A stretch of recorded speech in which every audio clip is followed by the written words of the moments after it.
Greetings, beautiful nerds. Welcome to our 13th episode, lucky number 13, with the survivors of Ashcaleen.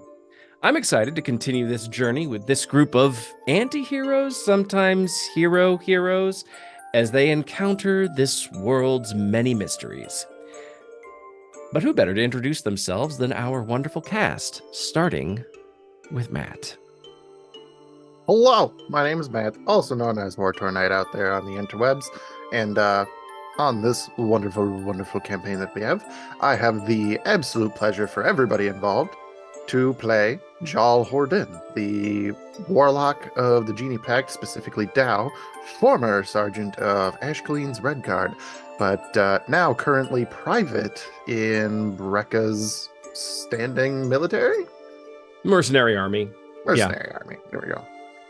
They're the yellow-cloaked militia. The yellow cloak militia, that's what it is. I have to write that down. Can't be wrong on my first day. Victor. Hello, everybody. It's me, Victor _ the Story Weaver on TikTok. You can follow me there if you'd like to see how my brain copes with endless possibilities. And I play Ivar, the Vanquisher, who is also now a privateer in the Yellow Cloaks. Yeah, I'm excited to see what's in store for us today. Taylor.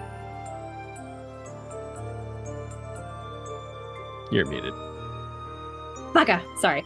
Me too. Hi, I'm Taylor, also known as Virus05 on TikTok, and I have the thrilling honor, privilege, etc. of playing Neska, the pureblood Yuan-Ti Way of Mercy monk, who's in a bit of trouble right now. He's currently unconscious, actually. Yes. And, of course, I am your friendly neighborhood dungeon master, Andy, aka Mr. Andy. Take two. And of course, as always, I am your friendly neighborhood dungeon master, Andy, aka Mr.DanDyDM, and I can be found on TikTok, YouTube, and on all the other socials. If you happen to come across this episode, then I'm really sorry, because you will be thoroughly confused by the state of our heroes as they begin. But I would suggest going back to episode 1 and watching all the way through to now to see how we got here. Also, please consider watching some of the other shows that I do, like Shadows of Ashcaleen and our brand new pirate D&D show, Our Flag Means Doom. We do, of course, appreciate all of you who have liked and subscribed thus far. Really, thank you so much. And now that we have got our introductions out of the way, let us dive into a brand new episode of The Survivors of Ashcaleen.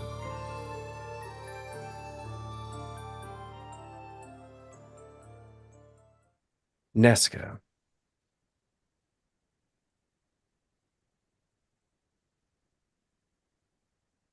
Everything seems to be moving incredibly slowly around you as you feel the weight of, it's almost like something sitting on your chest and it's just hitting you over and over and over again. And it feels like you're losing, you've lost consciousness, but you're sort of trying to like pull yourself back to the realm of wakefulness.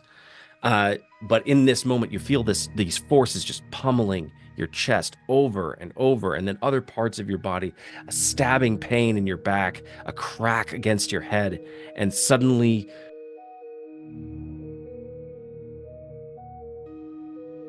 you open your eyes, and you are not in Brekka anymore. You are in the training pits within the Peshium wildlands. All of the kicking and punching feelings are by your other recruits. other classmates of yours. Your mind immediately goes back. This is a particular brand of punishment reserved for students who fuck up. Punch. Kick to the side. Suddenly, a palm slap to the chin and face. You hear a voice, sharp. That's enough. They've learned their lesson. Neska, stand. You know that this is this belongs to the voice of the trainer, the headmaster of this school, Master Zika.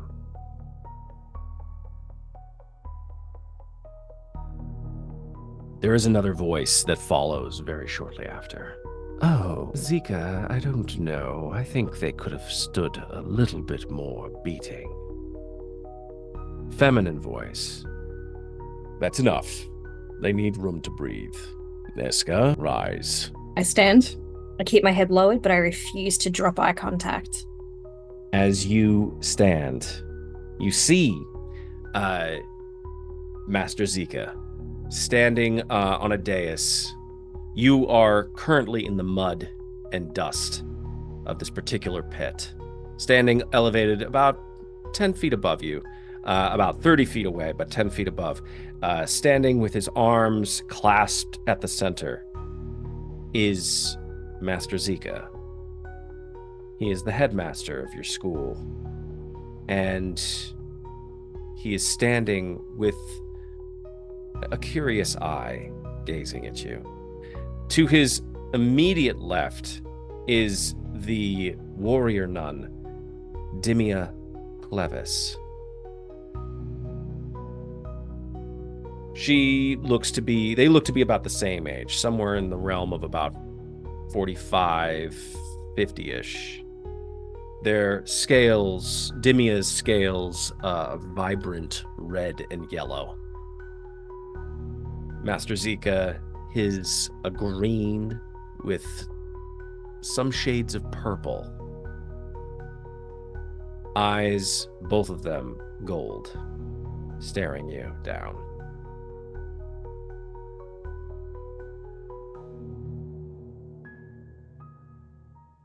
Master Zika looks at your other classmates, fellow recruits.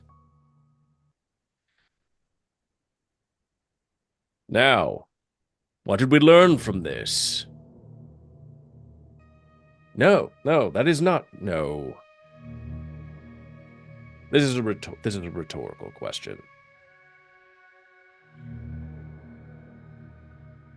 Neska, approach. Headmistress, would you demonstrate? Headmistress Dimia immediately front flips down onto the ground in front of you, Neska, and a cruel smile plays upon her mouth, showing fangs on either side. And she immediately falls into a stance of readiness. Defend yourself, Neska. Roll for initiative. I'm gonna be one of the Yuan-Tis that has pom-poms on the back, on the side. Just... Dirty 20. Dirty 20. Okay. She got a 22. Surprisingly quick, Headmistress Demia Clevis immediately, suddenly flicks her wrist, drops out a blowgun, and blasts it in your direction. That is a 18 to hit. Yep. Okay. That hits, dealing... Oh, can I deflect missile? Isn't it you're able to deflect if it misses you, and then you're able to... No, you I think you can deflect roll. missile. Yeah, you have to reduce the damage to 0, and then you can throw it. You reduce the damage as a reaction, and then you can spend a key point to throw it back if you make it to 0. If you reduce it to 0, yeah. Okay, so here's what we'll do. Okay, so they rolled a 4 plus 3, that is 7. Okay. Hang on, what do I roll to reduce the damage? I think it's your martial arts die. When you do so, the damage you take from it is reduced by 1d10 plus 13. So it's already in 0. I rolled an 8. Okay, so yeah, you do. And I will... And you throw the dart back at them. Let's see if they can... Like that right back? No. It's a fight of just throwing a dart back at each other. Not gonna lie, that'd be a little epic. I also... Oh, hang on. Plus... I rolled an 18 to hit... plus 7. So 25 to hit. Yeah, it hits. I need them. Okay. Okay, so it does hit them. Oh my god. And they failed their constitution saving throw.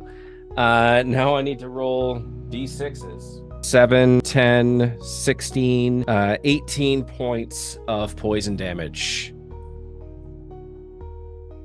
And that's not even counting what Neska's about to do with the dart itself, because now instead of doing dart damage, you're doing your martial arts die. Yeah, so it's going to do the same damage as if you punched her in the face. Oh, bet. Monks are awesome. 9. 9. On top of that. Okay. Yeah, so you flick it back. It immediately it pierces her shoulder. She immediately grabs it, throws it on the ground, and just stares daggers at you. She closes with you, Neska, and it is still her turn. So she closes. She's within. Yeah, so she's able to make it to you, and she's going to make 2 punch attacks at you. That's another 18 to hit. It's. And that is a 17. It's. Okay. Okay, that is 6 points of bludgeoning damage for the first one.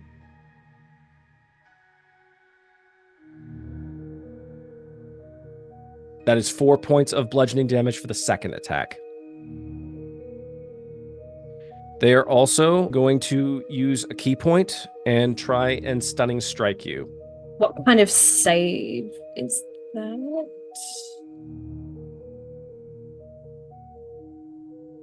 It's a con save. Constitution? Yes. Oh, that con is not high. I fail. Okay. You take the... Whoop. That is 6 points of bludgeoning damage for that strike, and you are stunned. Yay. As you are stunned, you are incapacitated. And you can't move, you can speak. She immediately grabs you by the collar and just sort of holds you up off the ground. Well, looks like you're just some rich kid. Just some spoiled brat who thinks they can hold their own. Well, this ought to teach you. Cracks you again, and just it's an automatic. Yeah, that is an additional 7 points of bludgeoning damage. At this point, Master Zika holds up his hand, says, "That's enough, Clevis."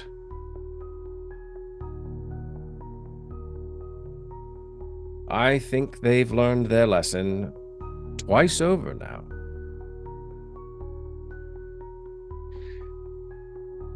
Neska, are you able to speak? Hang on, can I with stunning, did we say? You can speak falteringly, not fully. Yes. Unhand her, Clevis. Unhand her. Clevis drops you like a sack of potatoes. and steps back, or actually no, she steps over you and joins the rest of the students, pushing, like gesturing for them to give you space as you at this point are able to get to your feet. So, Neska, what is the lesson here? That I'm just some rich kid. I mean, that was the gist of it, but also you're not special. You're just like them. Gestures at the other students. At this point, he closes the distance with you, and he is now speaking directly to you, like he's not speaking with the other group. Still, I think that there's still potential here. And he points at your chest. I think you'll take the lessons of today to heart. And you'll be more careful in the future. Especially with your other, less privileged classmates. Yes.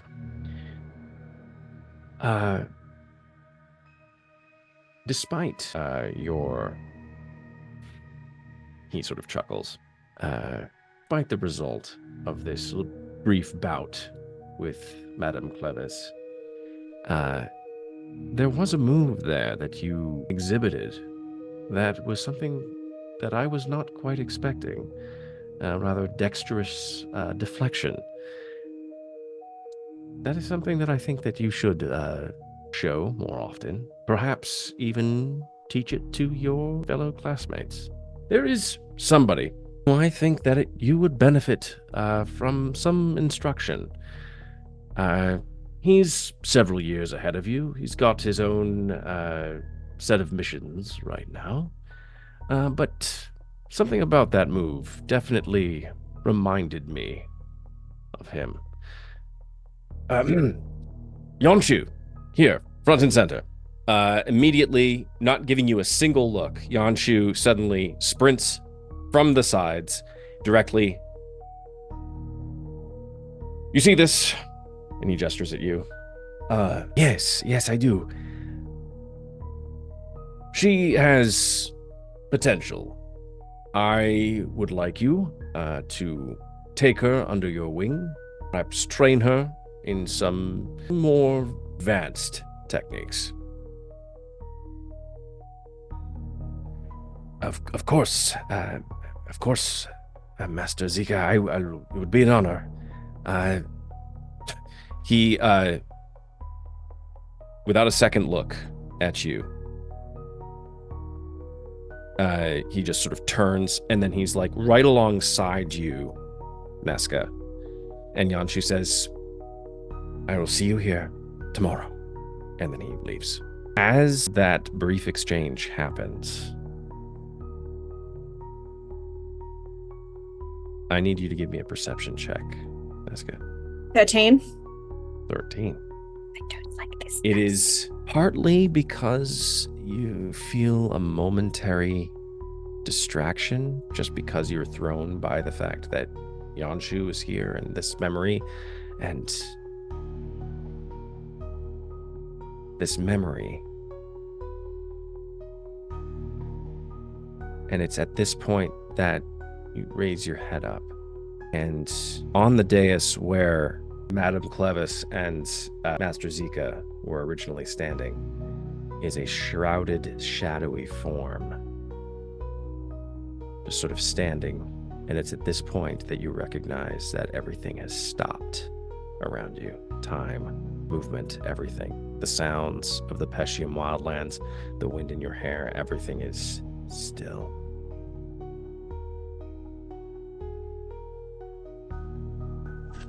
Well, that was rousing.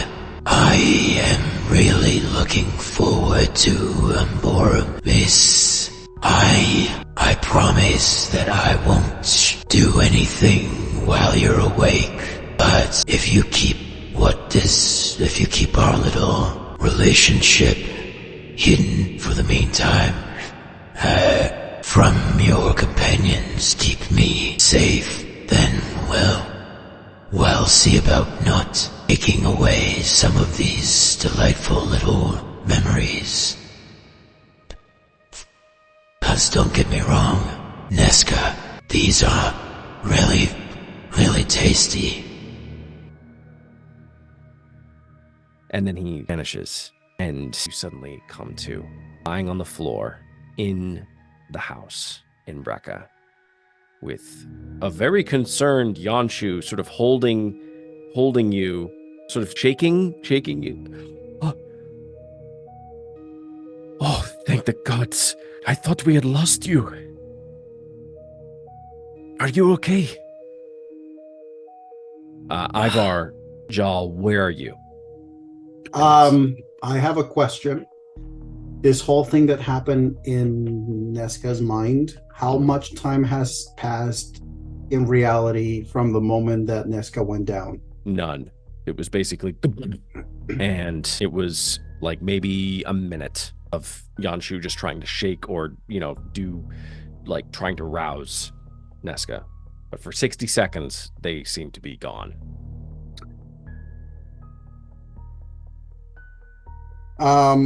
If Neska wakes up, as Neska wakes up, and Yonshu is there, Yonshu, y'all,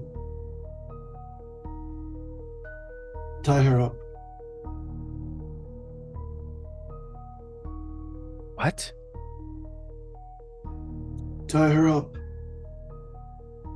What do you say? Why would we, what is Until I am certain that Neska is safe. She is a danger.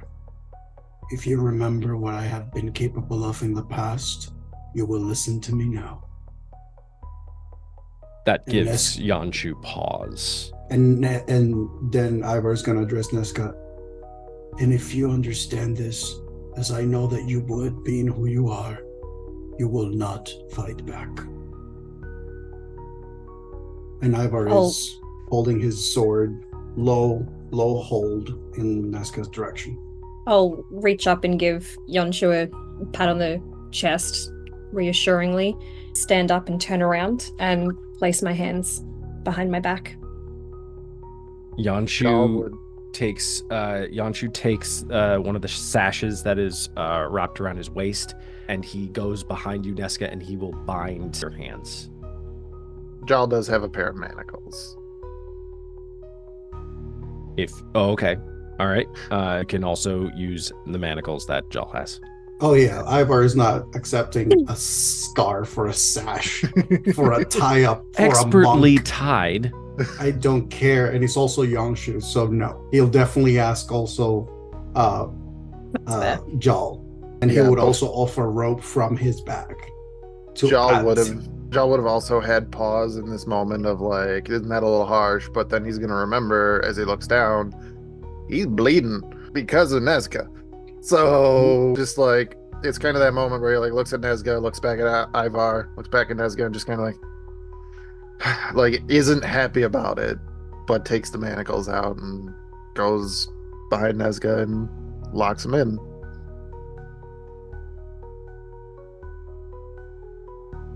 Okay. Neska, you are bound. I would say probably Ivar would have suggested to do it like on a chair or something. And Ivar grabs a chair. As it goes on, I'm like, probably Jal would be like, yeah, so her hands are bound. Honestly, we should probably tie her feet too. She could probably kill us with her feet as well. Yes. I mean, well, then it's just going to get ridiculous. She's going to be in a body cast at that point of trying to keep her less deadly. Do we not want to ask questions first? Like, what are we doing? Why are we... All in due time, Yonshu. All in due time. After making sure that Neska is secured both hands and feet, Ivar is going to grab a chair, put it in front of Neska. Oh, is this going to be one of those, Ivar interrogation sequences? Oh, listen, you cannot have Ivar, after going through what he went through, think that you're just going to brush this off. That's no way in hell. I would just like to point out for our audience, just in case, if you remember back in episode 3 or 4, I think it was episode 4, there was another Ivar interrogation where the person who was the recipient of it ended up, we don't know what became of them, but, you know, they're no longer with us. Mm-hmm. Ivar sits, his sword point down. He's holding it, looking at Neska. What happens next will determine whether or not you remain as you are, or you force my hand to something more aggressive. And I just want you to know that I will know if you resist. And I cast Son of Truth. Oh, Okay. There's a save with that, right? there is. Yeah, and if they succeed, I will know. He knows. I will deliberately fail. I will not resist the spell, Okay. even though I have advantage.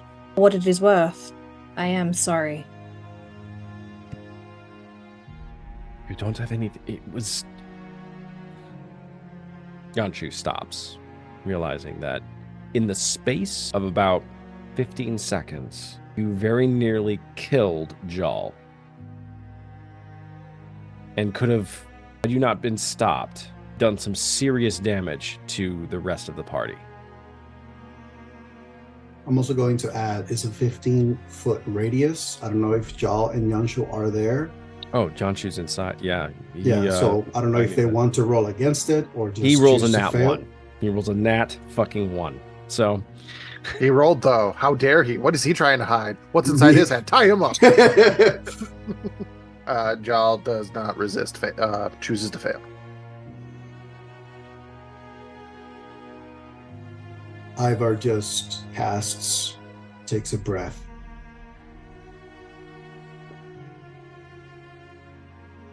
Is yes or no answer. Is the dark entity still within you? To the best of my knowledge, I said yes or no answer. I cannot answer yes or no if I do not know. Has it spoken to you? Yes.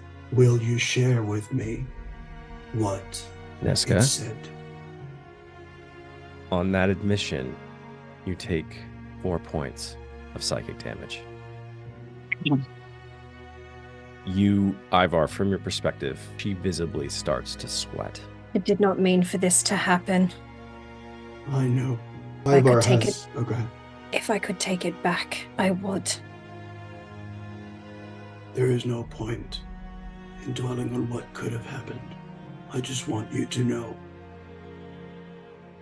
that even though it may not be the same, I understand what you are going through, or at least some of it. And to you, and he's looking at Neska, but probably Neska would be able to sense that he's not addressing her. I know that you are in there. And if you think that I'm going to let you wander and take advantage of this being, you are mistaken. Neska. Actually, Taylor. I'm wondering if you will allow me to say something through Neska. Or, better yet, can I DM you something to say, and Neska can say it? Sure. Ooh. That's spicy. This is exciting because I had an idea too. Ooh. Please hold. And now a word from our sponsors. Do you have an evil spirit inside the back of your head? Call 1-800. 1-800. Anti-possession. Ivar, your pal. But my heart is pounding. with the head tilt to your words. It's still Neska's voice, but clearly something else. Neska isn't here right now. But if you want to make sure she survives, I advise you to stop this annoying conversation. We like it here, in this body. We say you should let us stay for a while. Alternatively, you deliver unto us the quarry spirit, so that our hunger may be sated. Yeah, it's way cooler coming from her than it is from me. Beautiful, beautiful performance. Ivar holds his gaze, and surprisingly, a little smirk forms on his expression. You clearly do not know me, do you, fiend? And then he lowers his gaze. I must ask to you both. I need to ask you that no matter what happens next, you will not stop me. Depends on what you're going to do. I was not talking to you. Yeah, you in there? Be quiet. If you're hungry, Yonshu made breakfast this morning. Yonshu, Joel. But you're going to have to let me know a little bit more information than that. It's quite simple, really. And Ivar leans forward. You see, I respect this group. I respect and honor them. And I know that none of them would agree to allowing something as foul as you to linger. So, As foul. Do not call us fiend. Do not. It's insulting and beneath you, Ivar, son of Elias. give me your name, fiend, and I might reconsider changing your title. I got a name for it. Fucking little bitch. Neska, you take an additional 6 points of psychic damage. I also find it interesting that you referred to this body as a being and not a friend. You will need to do something more than that to attempt to weaken any of my resolve, little fiend. Are you ready to speak openly, or should I proceed? You're saying this out loud, right? Yeah. We are under your spell, I am. Are they, though? speaking openly. That is the question. Neska rolled. Did the creature roll? Because Ivar would know. Yeah. Are you asking if the creature? Rolled for the Zone of Truth. I did not have the roll, but now. It's either a 1 or a 20. Yeah, either one of those. Ewy. Oh, that's terrible. So it must be a 1. Haha! Huzzah! He confirmed it. The DM said it. I No, think he the said flash. terrible about the photo, not Yeah. the roll. Unfortunately. We can gaslight him. Come on. Bit hard with photo evidence. Not with that kind of attitude. Yeah, I figured. Oh, they're beautiful. They are. It's just a shame that they roll so well for things that we don't want to roll well. Mm-hmm. To that comment, Ivar responds, "Your deception lacks finesse." Ivar moves his sword to rest on his lap, the point of the blade in the direction of Neska. I don't need finesse. And I haven't lied. I will give you one last chance to leave Neska. There's like this Hey, no, it- internal struggle. You can see like the dark hardness of whatever is possessing her, and then there's like a spark of light behind the eye as Neska is trying to fight for control of her body back. During that internal fight, Neska is looking around the room at everyone here before her attention snaps back to Ivar. Do not call us fiend. Now, enough of this prattle, you stone-cold righteous. Before you can even finish, Ivar is thrusting his blade through Neska's mid-body. You're going to try and do that.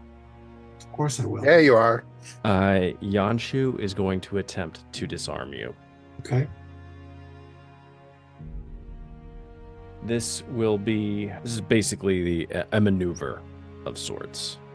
Okay. Okay, so the attacker makes an attack roll contested by the target's strength, athletics check, or dexterity acrobatics. If the attacker wins the contest, the attack causes no damage or other ill effect, but the defender drops the weapon. The attacker has disadvantage on its attack roll if the target is holding the item with 2 or more hands. The target has advantage on its ability check if it is larger. Okay, so it's not. He's around this. He's shorter than you, but he is. Yes, he is making an attack roll. He rolls a 17 plus 6. So that is a 23. And I need to roll athletics. Or acrobatics, depending on which modifier you want to use. That's an 18. Okay.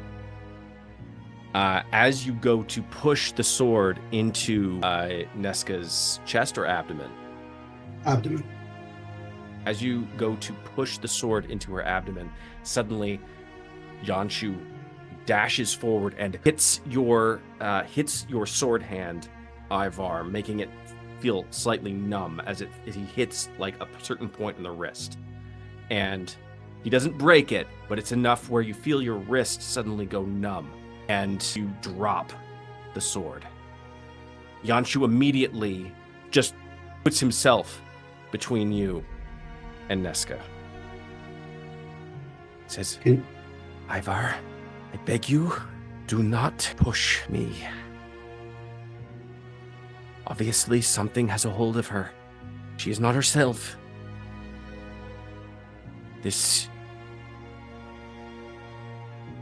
We can't hurt her, though. We cannot. She is one of us. Can Yonshu make me a wisdom saving throw?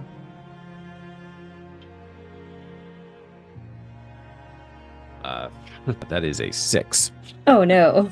Easy 5, yay! Ivar looks at Yonshu.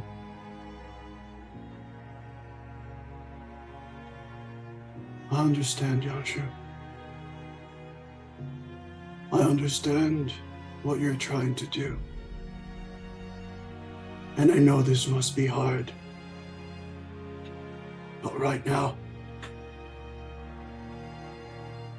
you're going to freeze. I cast command on Yonshu. Yonshu freezes. I am in control here. Let us reside in this body, or we will take her from you for good. And then we will come for the spirit within you. Let us be. No. That's enough of that. And Jal takes the scarf that Yonshu had and puts a gag in Neska's mouth. Yonshu is frozen. Mhm. You don't have to actually do it. It's method acting. It's method. Yonshu is frozen in front of Neska. How long does the command spell last for? A round. 1 round. So while Jal is doing this, he is standing in front of Neska. So between Yonshu and Neska, Yeah. there really isn't. She's in a chair. I'll scoot it back. Okay, all right. So you scoot the chair back, and then you step in between. So Or which at the direction? very least, I'll be like in the front to the side with like one hit. I'm not like doing the whole tie thing. I'm literally just stuffing in the mouth. Got it. Just shut up. So, but yes, I am not letting there not be a wall of people between Ivar and Neska. Got it. Ivar looks at Jal. Hi, buddy. Where do you stand? Currently between you and Neska. And will you move aside?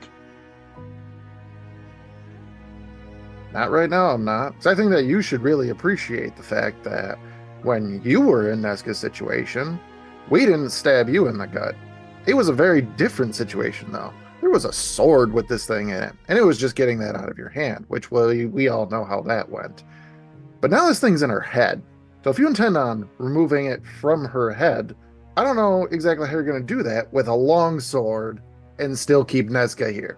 I was So not you can intending- see where I'm at. He literally says, I was not intending to keeping Neska here. And his eyes look at Neska.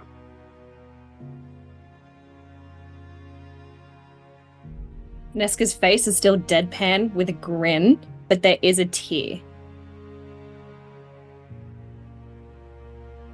Part of me hopes that Neska understands where you're coming from. We don't know because of our current predicament. So how about we use our noggins? We try something else that doesn't involve us killing a person that we've traveled with for the past couple weeks. A person who's saved my life more times than I can count. Same as you. I get where you're coming from. I saw how you were. I see how you're looking at Neska right now. So I understand. But I didn't make it here by taking the easiest course of action. There's always another way. Ivar is silent for a long time. If I stand down, we will not be able to leave this place. Anything we wish to do, anything we are attempting to do, stops here. For Neska cannot be trusted, and her body is currently not just her own. So whatever solution you wish to conjure will have to happen here, or will not happen at all. That makes perfect sense. I don't think she's exactly in the condition for a night on the town. Although somebody probably thinks they are, don't you? Don't answer that. Shut the fuck up. They couldn't. There's a scarf in their mouth. We have something in this right now that you didn't have, which is you on the outside of the situation. Because you know this thing. You lived with this thing. So, let's figure it out. And then I'm going to turn to Yonshu and just kind of like shrug, like, do I have a point? Like, just waiting for any amount of confirmation. Ivar, At this point, Yonshu is no longer frozen. yeah, I'm gonna say for flavor, Ivar grabs his sword releases the spell command on Yonshu and walks away. Like out of the room or just to the other side? Out of the room. As soon as Ivar is out of eyesight, Jal just kind of... Thank you, Jal. Thank you. Well, the only thing that I did was assure that if he was going to follow through with it, he'd have 2 dead friends. I 3. I don't know how. I can't say thank you enough. And then Jal puts a hand up. Oh, go ahead. Jal puts a hand up. You don't have to.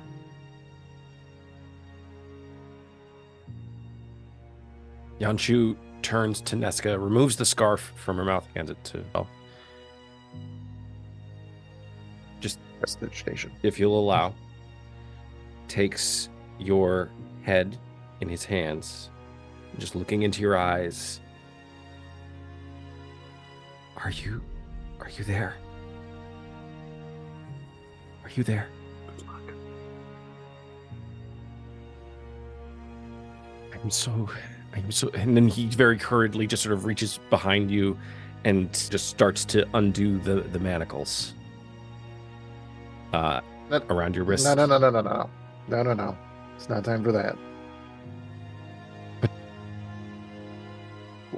what we just going to leave her chained like this? For now, that's what we have. And chained in a chair is better than a sword in her stomach. We gotta figure something else out. Neska's there, but so is our little fiend friend.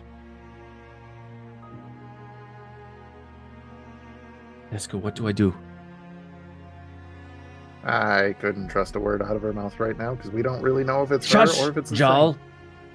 Just being honest. Right now, it's me. I can't feel it. I'm going to point out Son of Truth lasts 10 minutes. Okay. I can't feel it. All right. Tell me about the first time.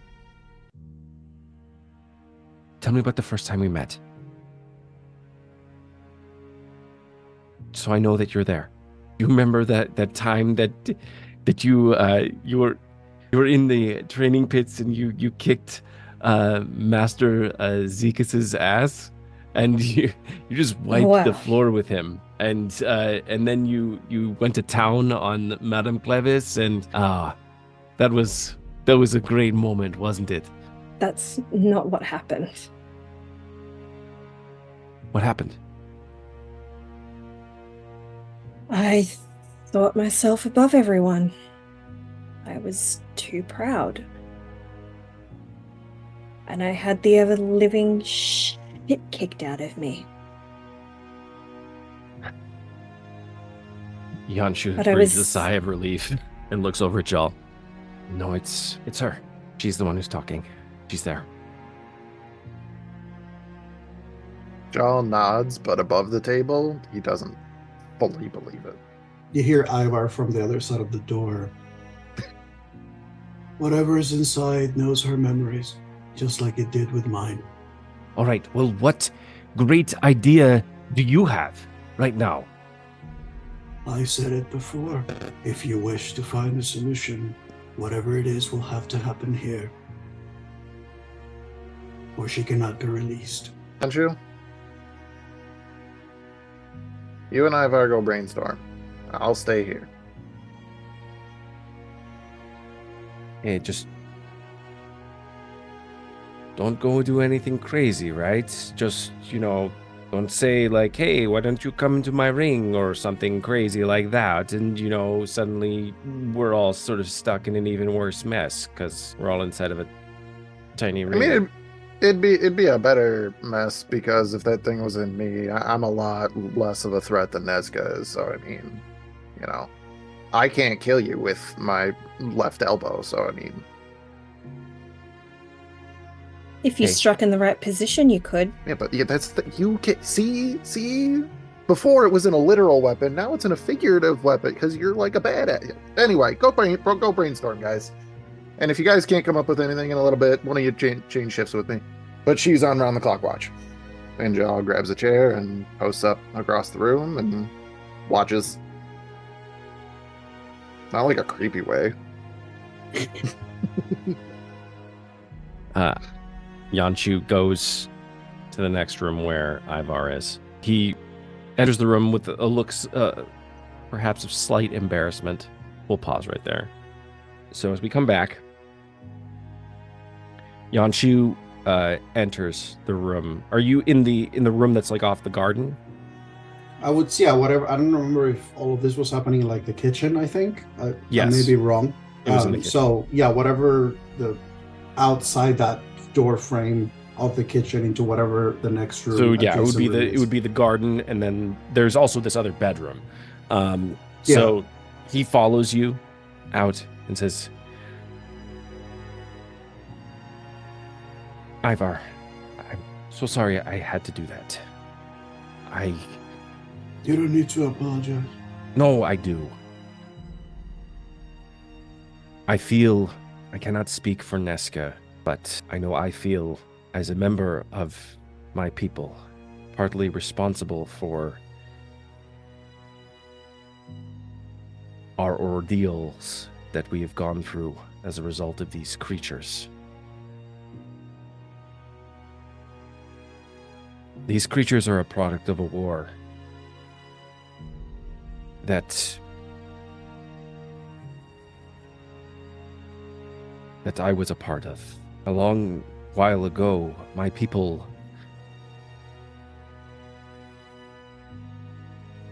we tried to invade a portion of the Dwarven lands and reclaim territory that we had thought was ours. And for a time, we were successful.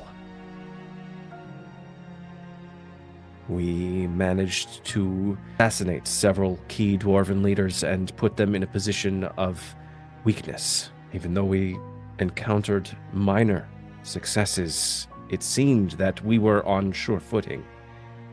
But all of a sudden, our world came crashing down. The dwarves, using some kind of magic, had managed to harness a dark power from beyond our realms, and they were able to harness the power of these creatures that could infiltrate dreams and make dreams and nightmares a reality. I could not be sure before when we were first encountered you and the creature inside of you. But having now encountered what is in Neska right now, I am very sure that it is one and the same. This creature seeks to possess, and then it will eat away at memories and dreams over time until all that is left is just a husk. I know I'm not saying that what you were trying to do was incorrect. I am just saying, please. You can't do it. No, it's Neska. She has saved me so many times. At this point, I want the opportunity to do the same for her. I understand, Yonshu. And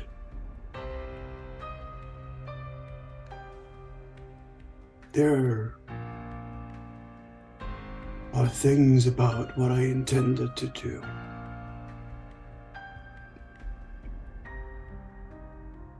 that perhaps could make you understand better. But since I am not certain it will come to be later on, I will not divulge. However, I want you to try to think as we carry on with this rescue attempt on what salvation will actually mean between letting Neska remain Neska or forcing her to become a husk. All that I ask is that you give... I know it seems like a capitulation of sorts, but it isn't. It takes time for this creature to work, and I know that Neska is still fighting it. I only ask that you give her time. We did the same for you. Time. There was no time, Yonshu. Time was what I lost. Time as memory was taken from me. You were alone.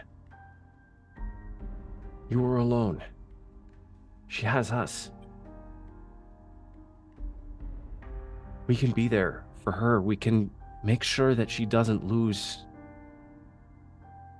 memory or time. We can be a witness of sorts and make sure that she remains herself, remains Neska. Yonshu, the reason why we are here, we do not have much time on that front either. And perhaps, I just hope, there will be a place for Neska to return to once we manage to find a way out of this. What if... And he pulls you close, Ivar. And you can see sort of a deep desperation in his eyes. What if I offer myself? I will take this creature. No, it may not be a good plan, but it could buy us time. And you could then put me into Jarl's ring. I want you to try to think about this in reverse. What if you were where Neska is, and she were to offer this? What would you think? What would you feel?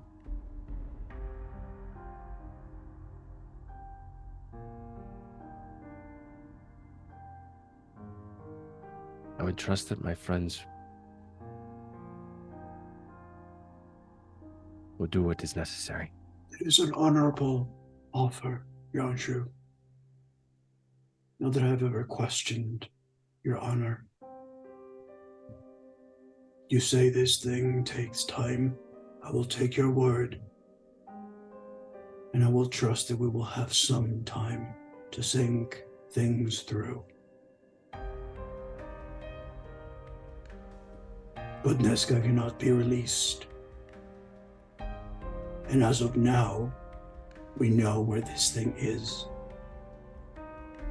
Do not let your feelings endanger what may happen next. Nods. During this exchange, what is Jarl doing with Neska? He is precisely just sitting across the room, like feet up on the table, and like I said, watching her, not like a hawk, like staring intently, but making sure there's no funny business. I'm tied to a chair, Jarl. You tell me you can't slip those manacles.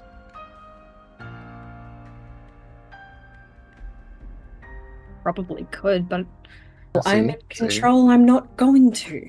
Yeah, I get it. You Cone saw of Truth Ivar. is still up, by the way. I get it, and I'm just gonna say that you saw Ivar. You saw Ivar when this thing started doing its thing to him. And now it's you. Yes. And yeah, you're a little more petite than Ivar is. He's got to start watching his figure, but that doesn't mean that you're not any less dangerous. I didn't say I was.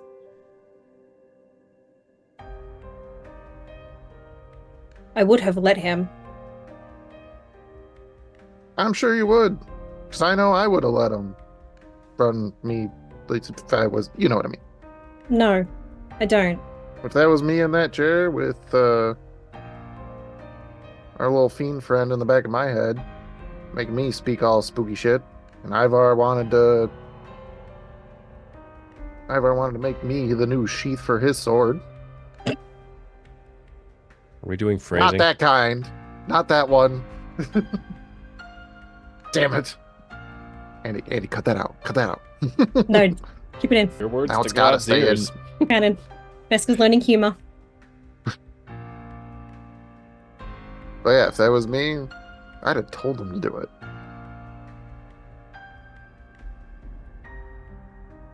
So why did you stop him? Because it's not me. It's you. If I fuck up and it's coming down on me, that's on me. It's my job But to I- keep you standing. Same with Ivar, same with Yonshu. God didn't call me a friend. Do you believe him? Or do you think that he was talking to something that is for sure his enemy? Ivar's been to war. We've all been to war in one way or another. Who's to say that he didn't just straight dissociate? It's probably why he was totally okay with trying to stab you. If he would have felt remorse, he probably wouldn't have felt it for another day or two. If ever.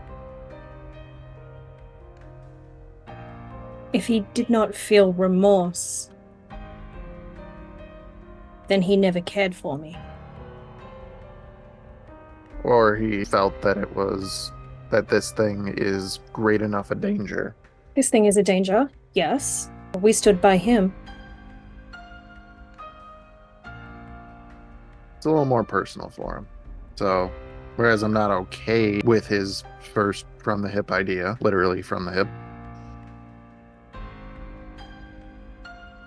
I don't blame him for thinking it. Neither do I. This is what happens when you get 4 people who all have the same mentality of, no, I'll be the one who stays behind so everybody else goes, and you put them all together, then nobody's last. Things were so much simpler before I met you all. I have that effect on people. Do you know what I was trained to do? I don't want to be wrong.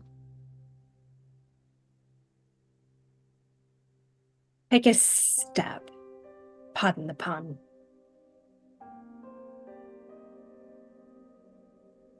I mean, well, definitely there's a lot of that you were probably trained to do, since you're so dang good at it. I called you a spy a little while ago, and you didn't tell me I was wrong. Because you weren't. So there's that. That comes with its own set of skills. Comes with its own training, its own mentality. Which part are you referring to? Being a spy, your identity is everything. Once your cover is blown, you either fight to the death to try and convince everyone that you're not who they know you are, or you flee. My people never stick around to help anyone else out. if I had not known Ivar or that little bitch Rhiannon, And we don't talk about her anymore. I would have left them to die. But because I do know you and Ivar, I feel confliction. I did not mean to put myself in the hands of this fiend. Really doesn't like that term. You take 3 points of psychic damage. Yeah. I've said it Yeah. twice. Has she taken damage both times?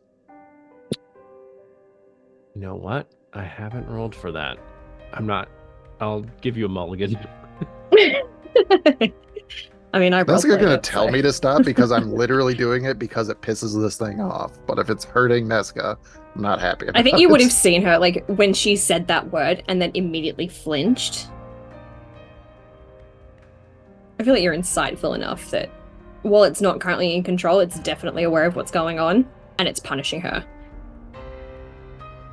You know what? With that, Charles gonna tilt his head. Yeah, idea. If it works, it'll only be a temporary thing, but we'll at least know that it works. Mind if I try? Ain't gonna be nothing dangerous, like you're gonna break free and kill us all, or I might actually hurt you, but we can see what happens. By all means. That was sharp enough to make me lose my train of thought anyway. Gotcha. I have that effect on people.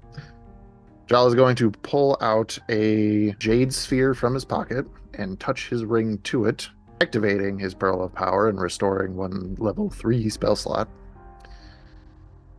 And then he is going to... Oh, I don't even need to get into melee range. I thought that it was touch, but it's not. It's 30 feet.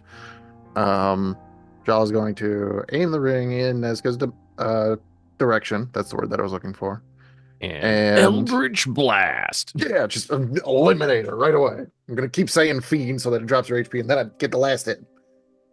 But no, a green glow will appear over Neska as Jal casts Sanctuary, which this is not going to be a rules as written kind of deal if this works in any capacity. However, just for the sake of argument, you ward a creature within range against attack. Until the spell ends, any creature who targets the warded creature with an attack or harmful spell must first make a wisdom saving throw. On a failed save, the creature must choose a new target or lose the attack or spell.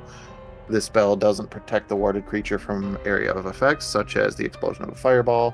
If the warded creature makes an attack, casts a spell, or affects an enemy, or deals damage to another creature, the spell ends. So you are warding Neska. Yes. So if anything tries and harms Neska, They basically got to make a wisdom save, or the attack is wasted. So while that's up, Jal's just going to look and just be like, how If long this does it doesn't- last? It only A lasts. minute. It only lasts a minute, yeah.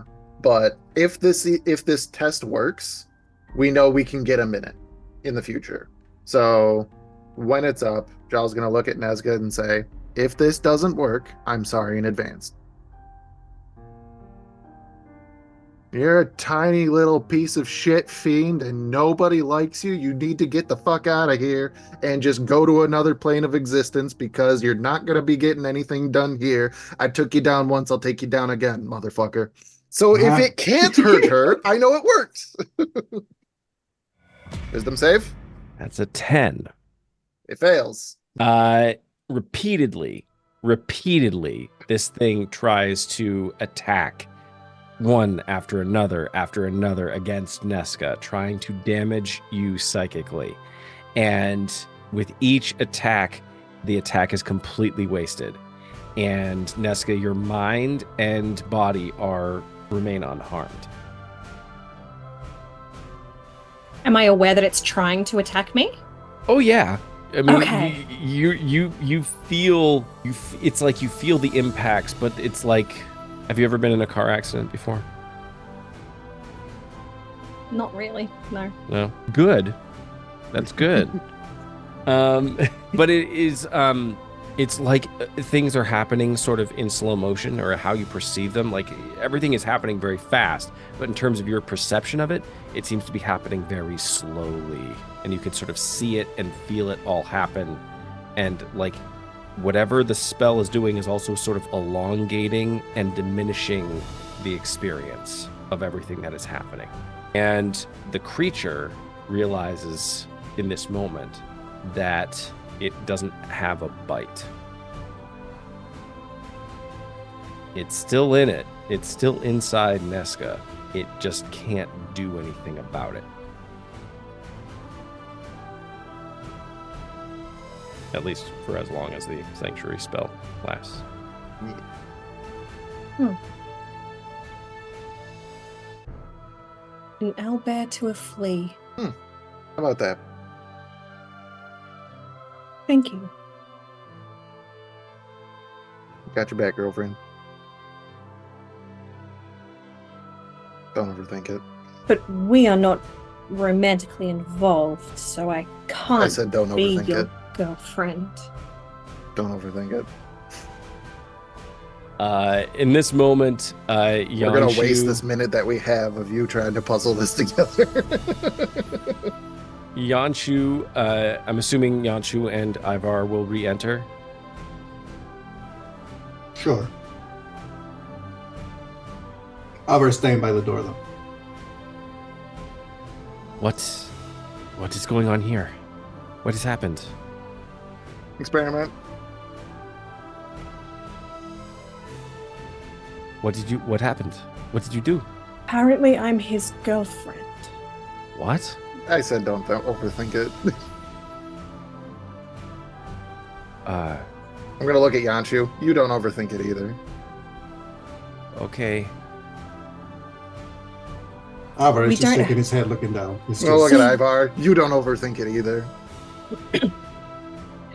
He was able to quiet the possession for a while. Okay, that's good news. That's great. So we need to find a way of getting it out of you completely. Well, at the very least, yeah, I can give her short bursts of this thing not doing its thing. Apparently I got 2 ways of doing it. The other one just put her down for a little bit, and he's going to point back to the kitchen and be like, I don't know exactly what was different, but I mean, if that one worked as the way that I thought it would have worked, this thing wouldn't have been here at all. This one's more like a shield. So instead of it like kicking that out, it's just kind of keeping her safe. Okay. But yeah, I mean, it's something. Right. Well, I have offered a plan. I think it's a plan. Ivar does not agree. I have offered... quite the offer. I know. Sorry.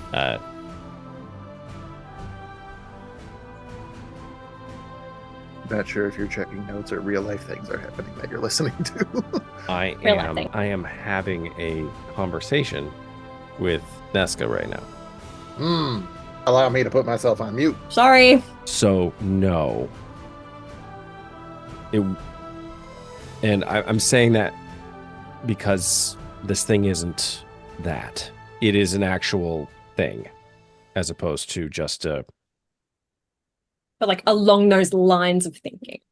Yes. No, I understand. And while the first thing almost worked, again, that it worked on the corporeal thing this thing was attached to.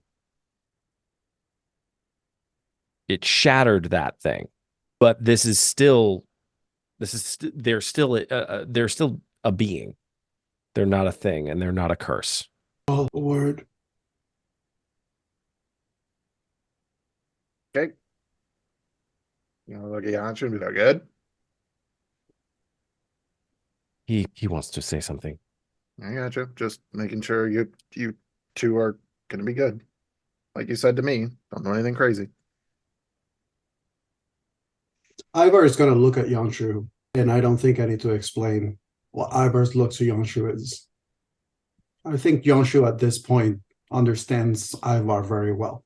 Yeah. Don't do anything stupid, or else there's never been a more dangerous expression of that sentence than what There is a more Ivar dangerous expression of that sentence, which is fuck around and find out. Sure. What we're good at. Those two pale in comparison to Ivar's gaze. Jal's already found out, so now he just fucks around. FAAFO. So Jal will excuse himself with Ivar. Ivar just goes to the next room, gets some privacy as he goes. The obsidian shards. We put some in your ring, did we not? A few, yeah. The rest of them, we literally swept under the rug downstairs. Can I have them? You want to elaborate first? Not saying no. I'm just saying elaborate first. Well, the quarry spirit mentioned something about these creatures. They seem to have an affinity to obsidian.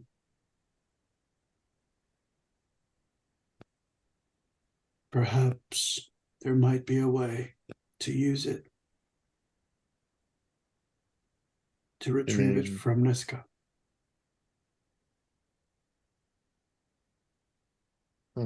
So what's the play then? Like, we have these things. What do we do with them? I mean, broken. It was just a sword. I'm not entirely sure. I mean, I don't really know, yeah, I do some spells and shit, but like, I'm no wizard. I don't know arcane rites. I just think shit and it happens sometimes. So drawing something like that out, not something that I think that I can do.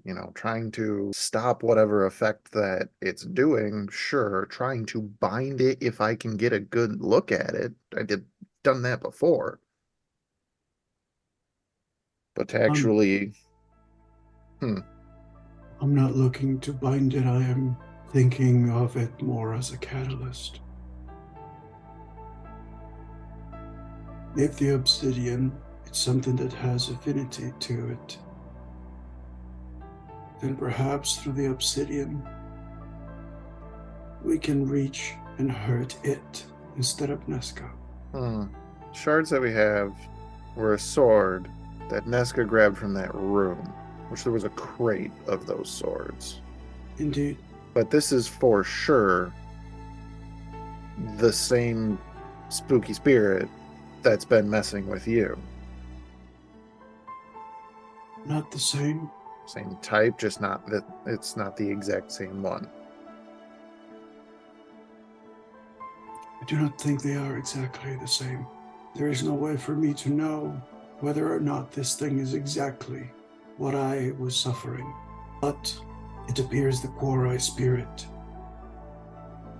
is quite frightened of it. And from what Yonshu mentioned of how the dwarves were able to harness this darkness, the obsidian metal was influential and a key to this. Which means every single sword in those crates may possess one of these things.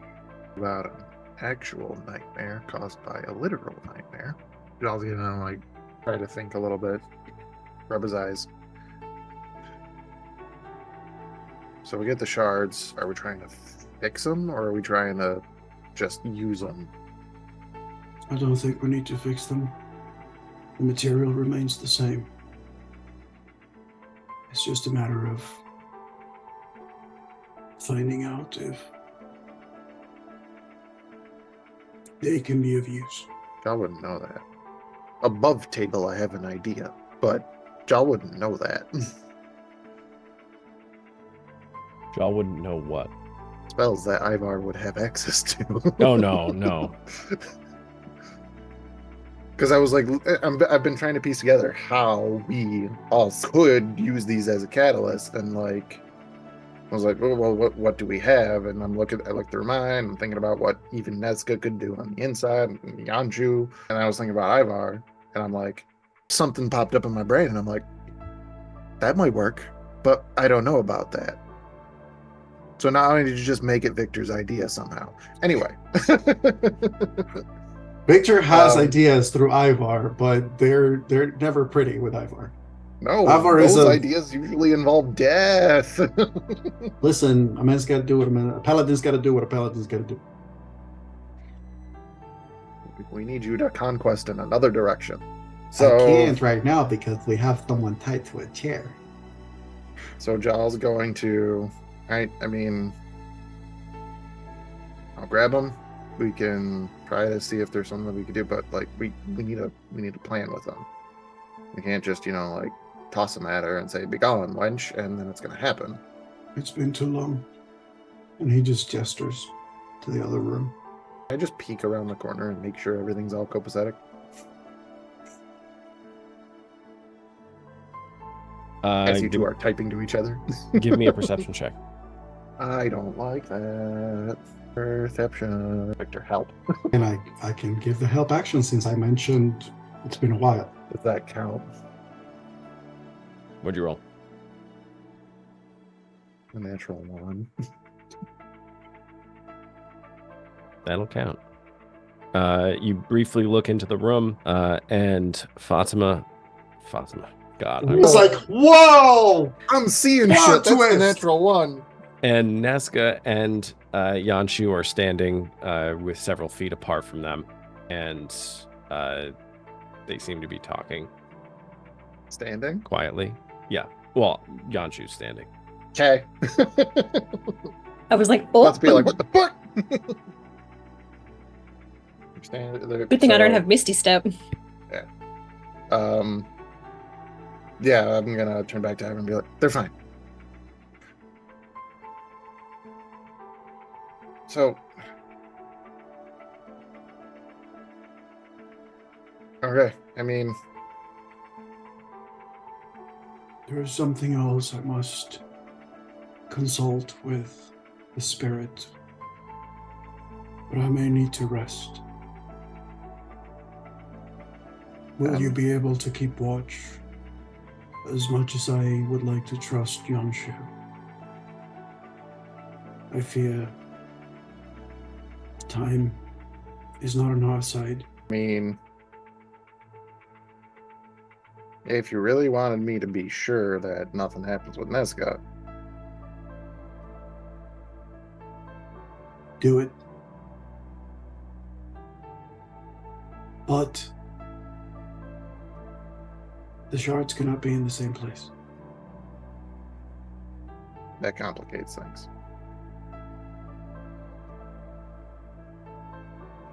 All right, we're gonna do that maybe tomorrow. So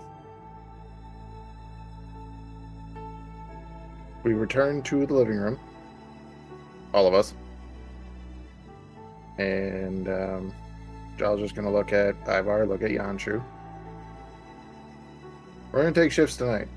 Somebody's gonna have eyes on her at all times. Do sleep one up. Very well. Who would like first watch? I'll go first. Very well. I'll take second then, unless Ivar. I'll take second. Very well. Neska, I promise we will figure this out. I know we will. I trust you. I will. I'll go sleep in the garden. Take my cloak. He takes your cloak, and he walks out to the garden. I'm casting Divine Sense before he leaves. I can detect good and evil until the end of my next turn. I can sense anything affected by the Hallow spell or another location of any celestial fiend undead within 60 feet that is not behind total cover. Trying to see if Yonshu may be tainted. What you find is that Jal is a celestial because he's an angel. Oh, I already knew that, though. I already knew that.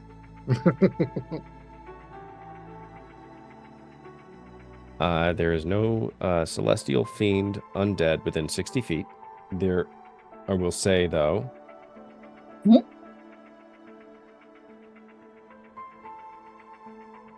No, actually, no.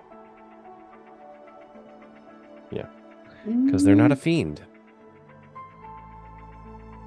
I mean, They it does are say you not can. a fiend. What about you can detect good and evil? Devils and demons technically fall under fiends. As far as creature types and stuff goes, if you look at the monster stat block. Just me tossing it out there. I don't know if that actually applies to this, but They're that's not. something that I always have to remind myself is that fiends are demons and stuff. Demons and devils. Anyway, now a word from our sponsor. They are not a fiend or Okay. devil.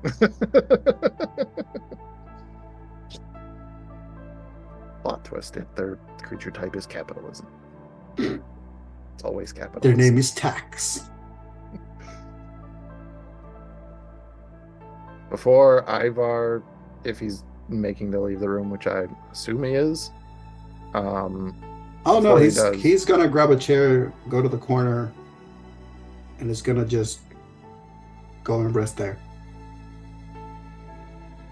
Well, and when you sit down, I'm gonna kind of like look at Neska, look at Ivar, look at Neska, look at Ivar. So is it a good thing if she sleeps? I don't know. I don't think there is a direct answer to that. Because, like, I'll be honest with you, if it's okay for her to sleep, probably be better if she didn't do it strapped to a chair. Not saying we should release her manacles. Just me trying to be nice about it, but I mean, if sleeping is a bad thing, like it's going to make this worse. Somebody's tossed around that this thing has to do with dreams and excuse me, dreams and stuff. So is actually keeping her awake an idea? Sleep deprivation can be fatal. Eventually. Not only does it weaken the body, it weakens the mind too.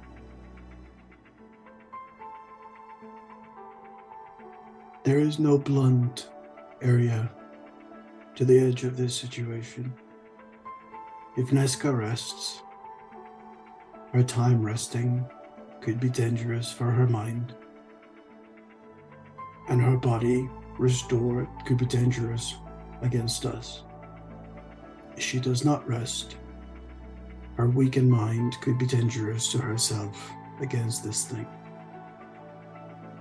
Whatever choice we make,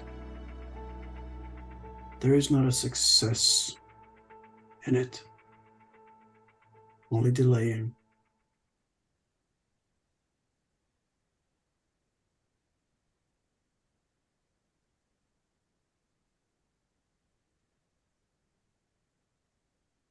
If I'm going to die,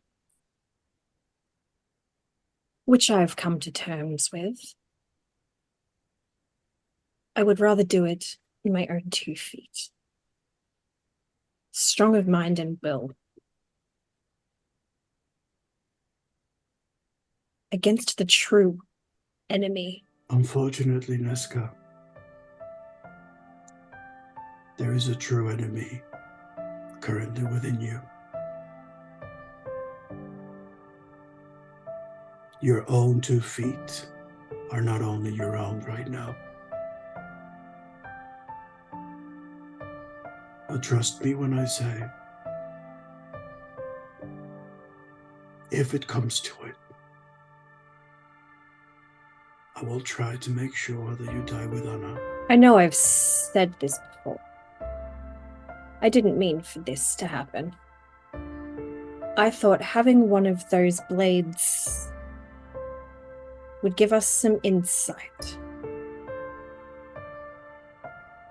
that we could learn something. I was trying to help.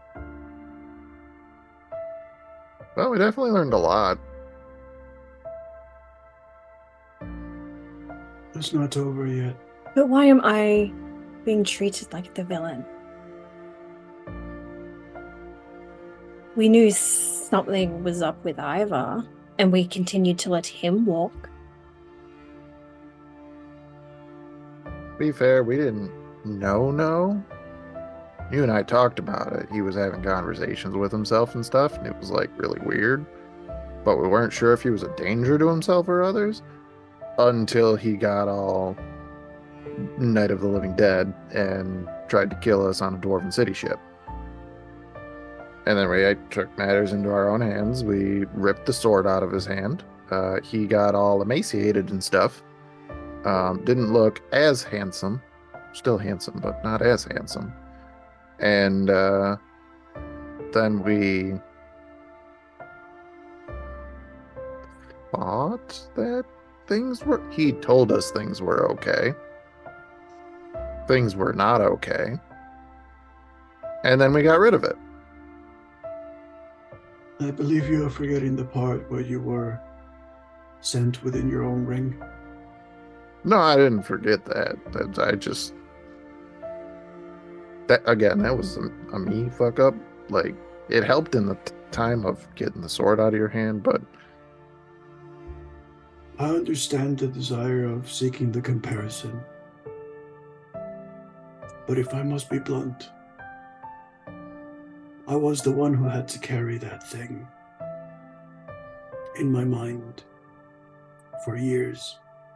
And right now, with my knowledge and what I have gone through, this is the course of action that I have chosen. Is it fair? No, none of it is. So we will sort it out whatever way we can until it pins us against each other. It breaks loose, or we vanquish it. Vanquishing would be preferable. Agreed. I'm as comfortable as I'll get. Good night. And I'm gonna just sit back and close my eyes and just meditate. after you say good night, Jal just says, Neska, for what it's worth, I'm sorry. One eye will open. The slightest of nods, and then that eye will close again. He's gonna do the same nod almost as a mock, but like, alright, then he's gonna sit back and try to keep himself occupied so he doesn't fall asleep so that Ivar can sleep. Okay. Jolly, you are first. I need you to give me a perception check. Yeah. 17. 17. Your hours pass uneventfully. Good. You just notice the breathing, Neska's breathing, just sort of regulate. And you... What is Ivar doing in the midst of all this? Ivar, as he goes to rest, tries to communicate with Val. Sorry, what was the name of the Kalash star that was here? I keep forgetting for some reason. I feel The old man? the old man, yeah. Notes. Harith? Gehareth. Harith.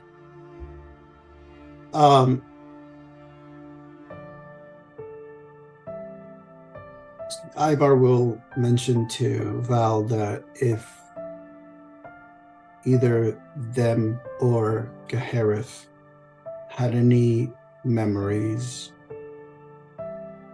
connected to these things or anything that could be of use against these things, he would like to explore them during his rest, considering that Kalashtar do not actually dream, they just perceive memories from the Quori. And there is another inquiry that Ivar is going to do with Val, which is, well, the creature said it demanded as an option for you to be given to them, to be consumed. Do you know how that would occur? I'm sorry. No, I don't know the answer to that.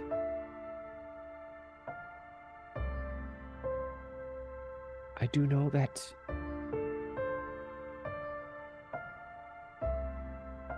Old Master used to talk about the Dark Ones, the nightmares. It said that they were far away, that they were,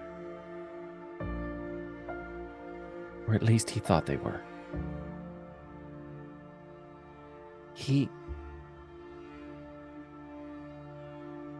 said that the only way to truly be rid of them was to fight them on the plane of dreams. Only there will they diminish. But as long as there is evil, they will always exist. Their power will just be reduced. I have an important question to you, Val. Yes. You remember how you moved from Gahareth to me? Yes. Yes. Would you be able to make me move outside of myself into where this creature may be? That would mean you would have to go inside Neska's mind. Yes. As a Kalashtar, we are severed from the plane of dreams. There are no dreams for this thing to feed off of, at least from me. It's not true, Ivar. You are a Kalashtar, but you know that there are things that it feeds off of. I know. I have not tried it before. Gahareth was the only one that I ever knew. I have never tried to move your consciousness or his consciousness into another. But I think that it is worth a try. But know this. I have absolutely no control with what you might see down there. It is Neska's mind and Neska's dreams. Her memories. Her nightmares. Whatever happens, this creature will have more control than I do. It might be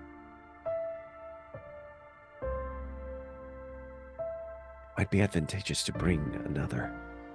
It might be advantageous to bring Jal or Yonshu. Let us rest. Recover. We will move after this. Okay. Val, I am sorry that I cannot bring you a more peaceful and joyful existence. Oh, you, you don't have to be sorry about that. I'm actually so very happy that I get to help in this way. To be honest, and I do not mean this as an offense to you, Harith, but it was kind of getting a little bit boring. I'm happy that you're here. And your friends. They're good people. Yes, Even they John. are. Ivar just sort of internally nods. Rest easy. You too. The period of time Jal watch passes. As the watch passes, Jal, you see Ivar sitting very sagely in his chair, meditating or indulging in his Kalashtar trance of sorts. You see Neska fully meditating in this moment.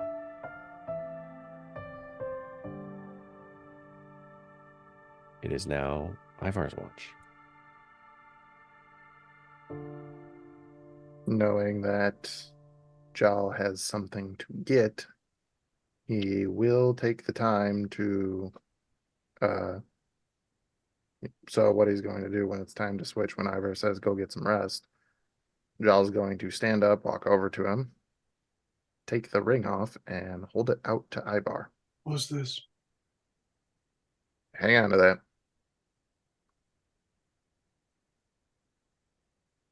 Any further instructions? Just keep it close.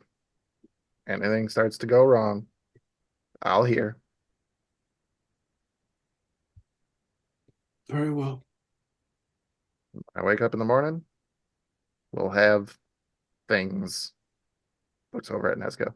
And Jal oops the ring and goes into it. Jal vanishes into the ring. Jal, you emerge in your ring, and it is exactly how you left it. Aerith, his memorial is safe. Yes, pristine, untouched. Oh yeah, I have a roommate now. And Jal is going to post up, take his rest, and when he emerges, he will have the obsidian shards. Okay. Ivar, I need you to give me a perception check. It is a dirty 20. Is during your time of watch that you are noticing that Neska is visibly sweating right now. Like the sweat has just started to make an appearance, as it seems to just be coming and soaking through their clothes, and they are just soaked right now, almost like someone with a high fever.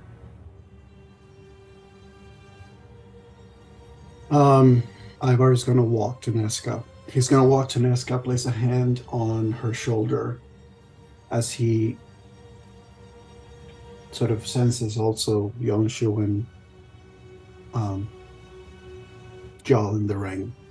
And he says, His daddy's watching her. Damn it, Andy, I had managed to get through it. I had already gotten through it. Oh, man.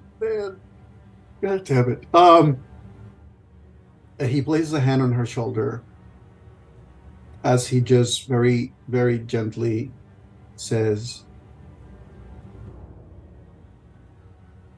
"This battle is far from over, my friend." And he casts Bless on Neska. which means that she will have advantage on saving throws or attacks for the duration of the spell, which is a minute. I'll also cast it on Yonshu, and I know that technically speaking I cannot see Jal, but I am holding the ring.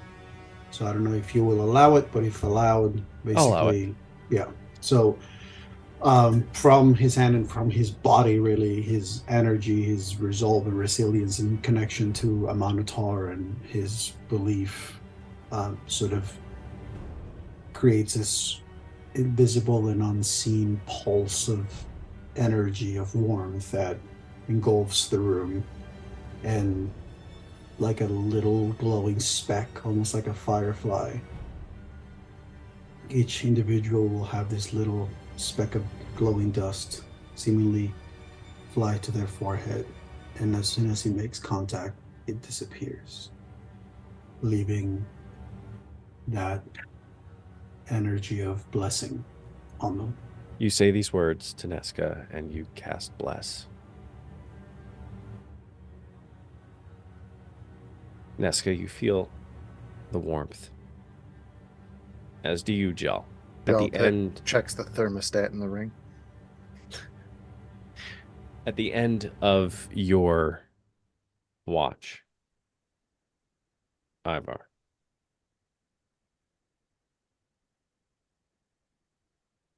you see that even though Neska is sweating, there is a pained expression on their face, like a grimace, like that is, it's like they're constantly like tightening and flexing and tightening, like they're trying to, almost through sheer force of will, like banish this thing. And it's like they're withstanding like multiple attacks on several fronts. Neska, I need you to give me a wisdom saving throw. With advantage. With advantage. And with plus 1d4. Bless. Does Bless give a d4 as well? Yes. The target can roll a d4. Oh, bet. Thank you. Thank you. That's aura protection, yeah. Oh. So plus plus aura your protection? charisma modifier, Ivar. Okay, so thank you for the advantage. 18 plus my wisdom save is a 3. 21 plus the d4 is math. Fuck. 21. 24 plus whatever Ivar's modifier is. The aura protection gives you +4 to all saving throws. 28. Okay. Yes. You do succeed. You momentarily feel this brief tug at your mind, and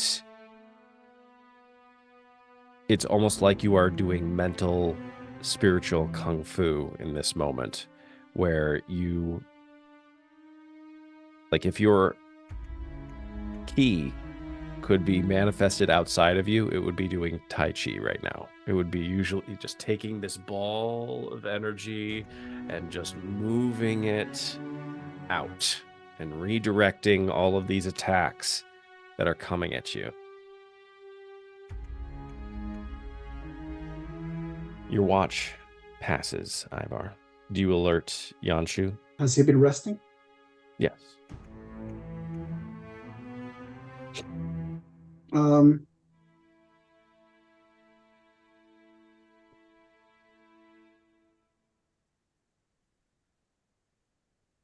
I mean, yeah. If my watch has passed and I have rested and Jal has rested and Yonshu has been resting, then yeah. Okay. If everybody has managed the time to get rest, then once the shift is over and Jal can be woken, he would proceed to Yonshu as well. Okay. You awaken Yonshu, who like shakes awake with a start. Is Is Neska okay? She's fighting. All right, I will. That's when my watch begins. No need. No need? I know what we must do. What?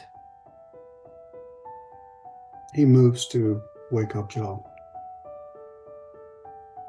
Or rather, takes the ring. and he Shakes just- it. No. He just basically Hey! Hey! What? You awake in there? You what? Wake up! No, he would probably just open his hand as he goes. It's time, Joel. Joel. God, is that you? It's me, Margaret. Jal immediately starts confessing his sins. Yeah, he wakes up, just kind of looks and goes, all right. Gathers the obsidian shards in the safest way possible and exits his ring. And when he shows up, he goes, you can have that. I'll take that. Let's the ring back on. Okay. I'm assuming that you have a plan. I do. Though I cannot say for certain it will work. Okay. But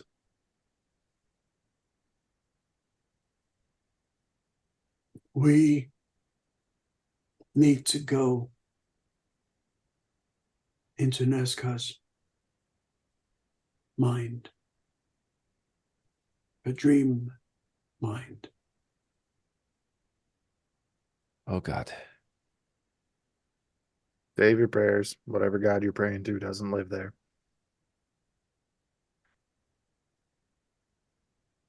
Well, given that I've known Neska for at least a little while, I might be able to be a bit of a guide. But don't know if you guys are prepared to see where we hail from, as I am sure that whatever nightmares we might face in there, they're of my home. I could not care less about the nightmares of your home, when the truest nightmare that lies within our grasp right now is Neska being consumed into nothingness.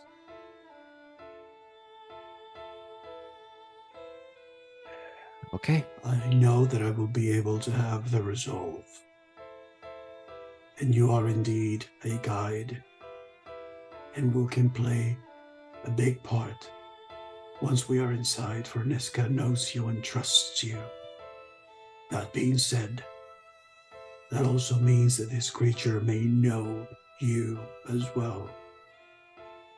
It may attempt to bend your will to its favor. And I need to know that you are ready, Yonshu. Yes. Anything for Neska. Would I have understood from Val that it's like 2 people is the max that they're capable of doing? In terms of bringing? Mm-hmm. So yes, it would be you and then 2 other people. Okay. Ivar's going to turn to Jal.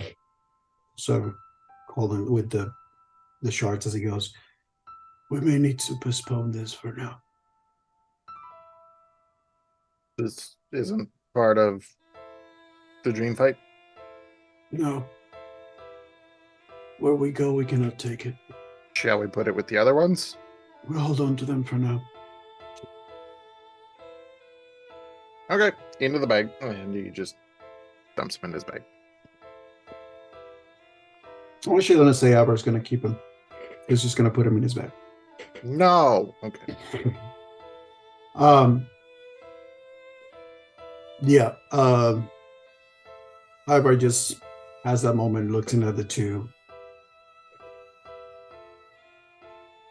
These creatures dwell in the land of dreams. And so that is where they may be faced. John, you said you were able to protect Neska for a time before. Hmm?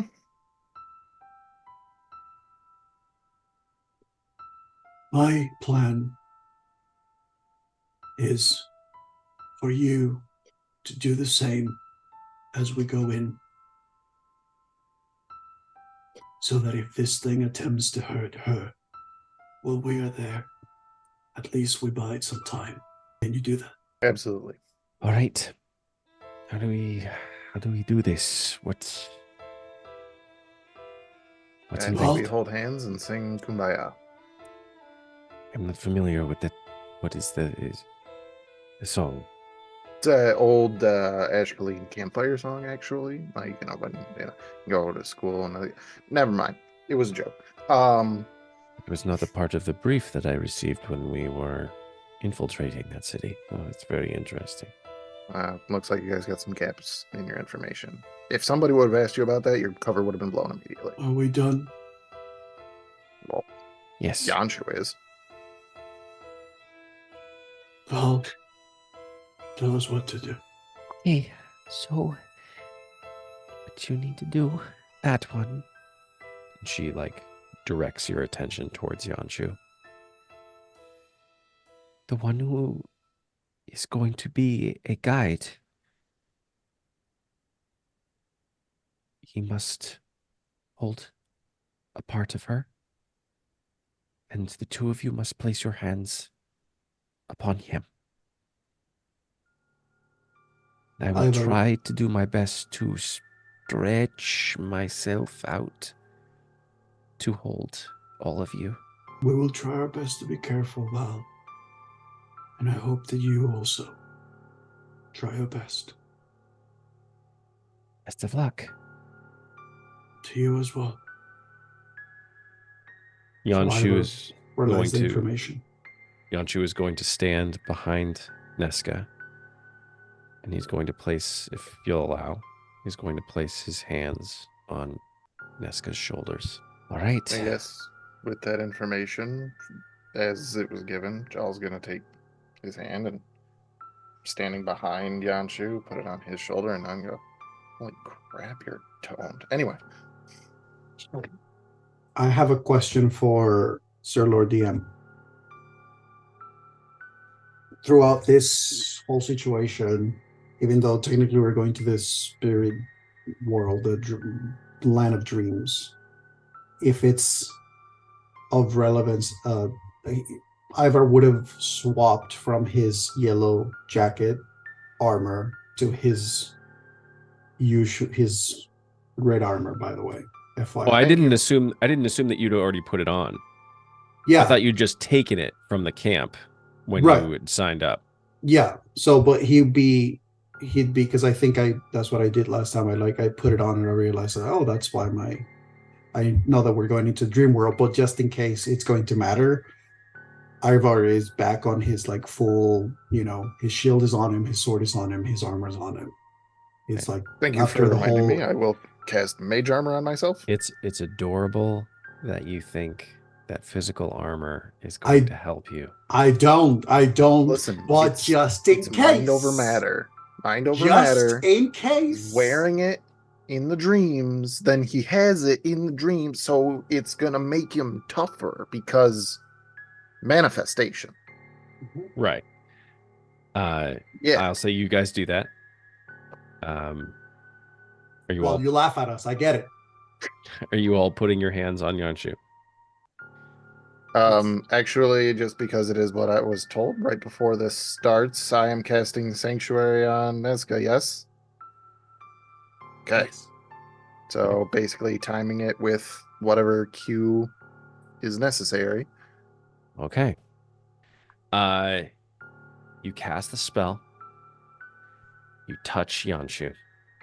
Immediately, you feel this sharp, stretching feeling as you feel like you're being pulled in so many different directions.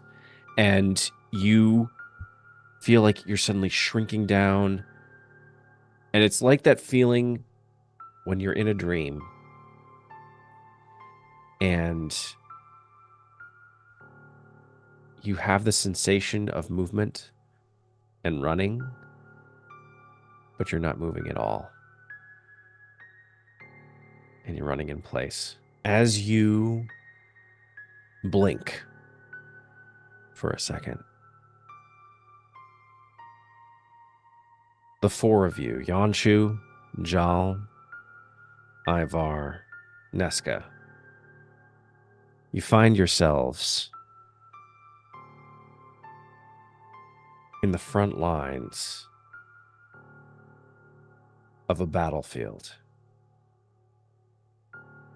On all sides of you, there are Yuan Ti facing an unknown foe in the distance.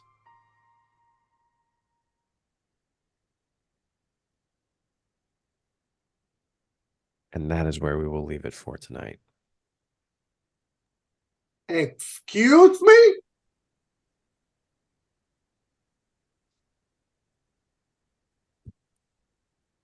No. I have never been this hurt in my life. That's You're not gonna true. get more hurt. Well, it may not be true, but still. I would like to speak to your manager. I will carry my way out of this. Thank you for watching.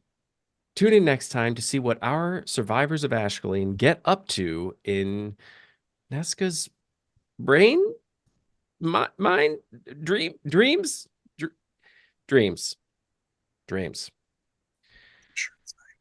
We love you all. We hope you have a great rest of your week, and may you roll nothing but nat 20s. Love you all.